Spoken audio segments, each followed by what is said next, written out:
Advocate Imtiaz Ahmad স্পিচার্স। কে ছিলেন?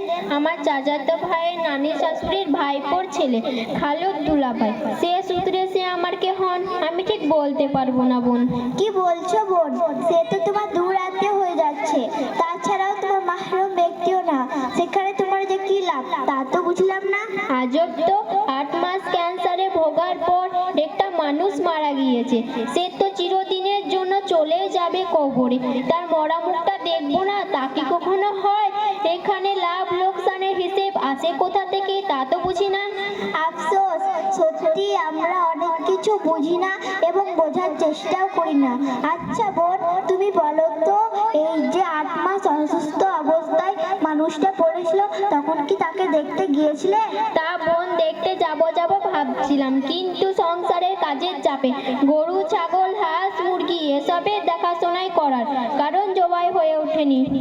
আজকে তোমার সংসার যে সামলিয়েছে সেদিনও সেই সামলাতো, পার্থক্য শুধু এটাই হতো, অসুস্থ ব্যক্তিকে দেখতে গেলে রোগীর সান্নিধ্যে তুমি আল্লাহকে খুঁজে পেতে, আল্লাহর প্রিয় পাত্রী হতে, কিন্তু তুমি গায়ের মাহরুম মাইয়াতকে দেখতে গিয়ে কোনো সওয়াবের অংশীদার তো হতেই পারলে না, উল্টে নিজের ক্ষতি করে এসেছো।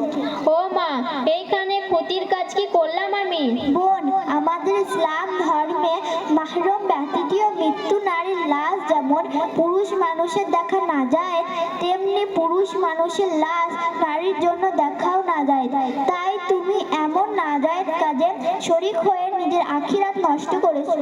আর বোন, অত শত আমি বুঝি না, জানি না, আর জানতে চাইও না, একেবারেই ক্লান্ত হয়ে গেছি। সারাদিন জোরে জোরে কান্না করে গলাতে এমনিতেই গেছে, তার উপরে তোমার এই জায়েজ না জায়েজ ফতোয়া শুনতে শুনতে কান দুটোও যাবে, আর পাচ্ছি না বোন। নাউজুবিল্লাহ, তাই নাকি? আবার জোরে জোরে কান্নাও করে? এখানে না কান্দার কি আছে? সবাই যখন কাঁদছিল তখন আমি কি চুপ করে বসে থাকবো? তখন আমিও আমার নানি মরার কথাটা মাথায় ঢুকিয়ে জোর করে চোখে পানি এনে সবার সুরে সুর মিলিয়ে কান্না করে নিজের মান সম্মান রক্ষা করলাম। হাই হাই বোন, তোমার কথা শুনে আমার হাসিও পাচ্ছে, আবার কান্নাও আসছে। মৃত্যু ব্যক্তির কাছে জোরে কান্না করা বা বিলাপ করা যে কত বড় গুনাহ যদি জানতে, তাহলে বিলাপ করা চিরতরে ভুলে যেতে। এই বিলাপকারী নারীর জন্য অপেক্ষা করছে পরকালে ভয়ানক শাস্তি। কেন কাঁদতেও দোষ? তাহলে মানুষ যাবে কোথায়, করবে কি? এতে দোষ নয় বোন, দোষ কান্নার প্রকাশ ভঙ্গিতে। তুমি মৃত্যু ব্যক্তির বিরহে চোখে পানি ফেলতে পারো, কিন্তু উচ্চস্বরে কান্না করা একদমই শরীয়তের গঠিত কাজ। এবং তোমার কথা শুনে আমার হাসিও পাচ্ছে, কান্নাও আসছে। মৃত্যু ব্যক্তির কাছে জোরে কান্না করা যে কত বড় গুনাহ যদি জানতে, তাহলে বিলাপ করা চিরতরে ভুলে যেতে। এই বিলাপকারী নারীর জন্য অপেক্ষা করছে ভয়ানক শাস্তি।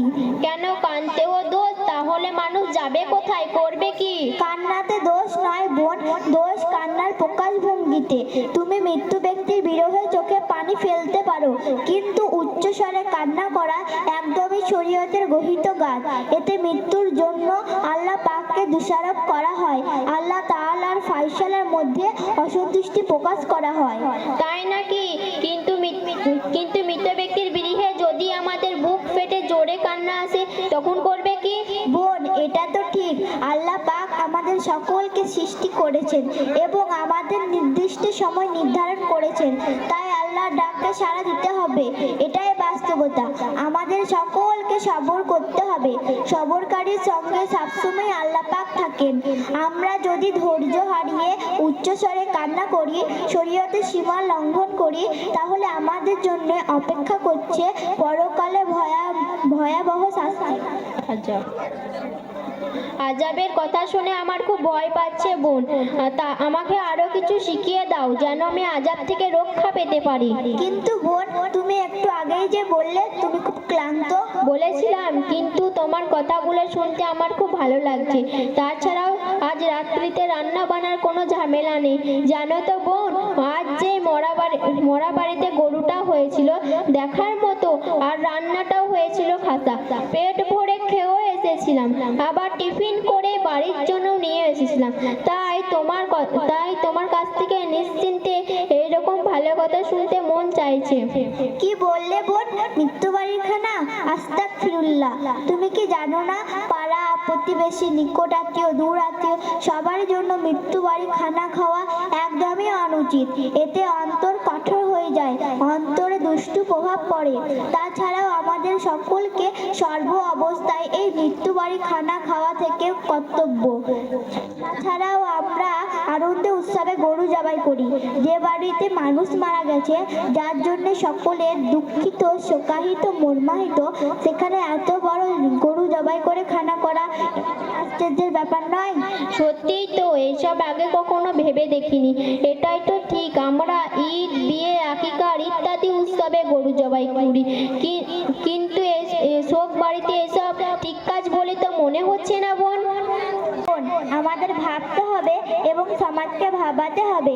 আমাদের জানতে হবে এবং সমাজকে জানাতে হবে। আমাদের উচিত মহিলাদের মৃত্যু বাড়ি বেশি ভিড় না জমিয়ে পুরুষদের জানাজা মাঠে ভিড় জমানো। আমাদের উচিত সুরে সুর মিলিয়ে উচ্চস্বরে কান্না না করে মৃত্যু ব্যক্তির পরিবারকে সান্ত্বনা দেওয়া।